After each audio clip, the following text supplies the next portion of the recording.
Parliament വർഷകാല സമ്മേളനത്തിന് മുന്നോടിയായി കേന്ദ്ര സർക്കാർ വിളിച്ച സർവകക്ഷി യോഗം ബഹിഷ്കരിച്ചിരിക്കുന്നു. പ്രതിപക്ഷം അതിനുശേഷം തിരികെ എത്തുകയും ചെയ്തു. തൃണമൂൽ വിമതരെ യോഗത്തിലേക്ക് വിളിച്ചതിനെതിരെയായിരുന്നു പ്രതിഷേധം. ടിഎംസി പിളർപ്പ് ഔദ്യോഗികമാക്കാതെ വിമത ടിഎംസി നേതാക്കളെ എങ്ങനെ യോഗത്തിലേക്ക് വിളിച്ചു എന്ന ചോദ്യമാണ് പ്രതിപക്ഷം ഉയർത്തിയത്.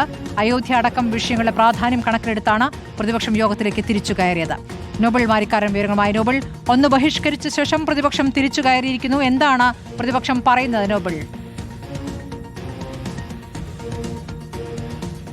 സ്മൃതി, നാളെയാണ് പാർലമെന്റ് വർഷകാല സമ്മേളനം ആരംഭിക്കുന്നത്. സാധാരണഗതിയിൽ വർഷകാല സമ്മേളനം അല്ലെങ്കിൽ മറ്റേത് സമ്മേളനം ആരംഭിക്കുന്നതിന് മുമ്പ് കേന്ദ്ര സർക്കാർ ഇതുപോലെ സർവകക്ഷി യോഗം വിളിക്കുന്ന പതിവുണ്ട്. പക്ഷേ അപൂർവമായാണ് സർവകക്ഷി യോഗത്തിൽ ഒരു ഒച്ചപ്പാടും ബഹളമൊക്കെ ഉണ്ടായി ഈ യോഗം ബഹിഷ്കരിച്ച പ്രതിപക്ഷം പുറത്തുപോകുന്ന സാഹചര്യം ഉണ്ടാകുന്നത്. എന്താണെങ്കിലും ഈ തവണത്തെ സമ്മേളനവുമായി ബന്ധപ്പെട്ട് നമുക്കറിയാം, പല പ്രതിപക്ഷ കക്ഷികളിലും വലിയ വിള്ളലുകൾ ഉണ്ടാക്കി ബി.ജെ.പി. അവരെ ഒപ്പം കൂട്ടിയിട്ടുണ്ട്. പ്രത്യേകിച്ച് തൃണമൂൽ കോൺഗ്രസ്, എൻ.സി.പി, അതോടൊപ്പം തന്നെ ശിവസേന, ഉദ്ധവപക്ഷം അടക്കമുള്ള പാർട്ടികൾക്ക് ഇത്തരത്തിൽ പ്രതിസന്ധികൾ ഉണ്ടാക്കിയിട്ടുണ്ട്. അതിന്റെ ഭാഗമായി ടി.എം.സി, തൃണമൂൽ കോൺഗ്രസിനെ പിളർന്ന എൻ.സി.പി.ഐ ലയിച്ച പാർട്ടികളെ ഇന്നിപ്പോൾ ഈ യോഗത്തിലേക്ക് വിളിച്ചതാണ്. പ്രതിപക്ഷത്തെ പ്രകോപിപ്പിച്ച് തൃണമൂൽ കോൺഗ്രസ് ആണ് ഈ വിഷയം ഉന്നയിച്ചുകൊണ്ട്, മഹോമിത്ര അടക്കമുള്ള ആളുകൾ ഈ വിഷയം ഉന്നയിച്ചുകൊണ്ട് ബഹളം വെക്കുകയായിരുന്നു. പിന്നാലെ കോൺഗ്രസും ഒപ്പം DMK, ഈ സഖ്യത്തിന് ഒപ്പം DMK ഉണ്ടാകുമോ എന്ന വലിയ ആശങ്ക ആദ്യഘട്ടം മുതൽ തന്നെ ഉള്ളതാണ്. പ്രത്യേകിച്ച് ഇന്ത്യ സഖ്യത്തിൽ നിന്ന് DMK പുറത്തേക്ക് കഴിഞ്ഞ അവസാന യോഗത്തിൽ പോലും പങ്കെടുക്കാതെ തമിഴ്നാട് രാഷ്ട്രീയം ചൂണ്ടിക്കാണിച്ചുകൊണ്ട് അവർ മാറി നിൽക്കുന്ന സാഹചര്യം ഉണ്ടായിരുന്നു. എന്തായാലും DMK കൂടി ഇന്നിപ്പോൾ ഈ പ്രതിഷേധത്തിന്റെ ഭാഗമായി ഈ പറഞ്ഞ യോഗം ബഹിഷ്കരിച്ച് ആദ്യം പുറത്തേക്ക് വന്നു. പിന്നാലെ നേതാക്കൾ മാധ്യമങ്ങളെ കണ്ടു. മഹോമിത്ര ചോദിച്ചത്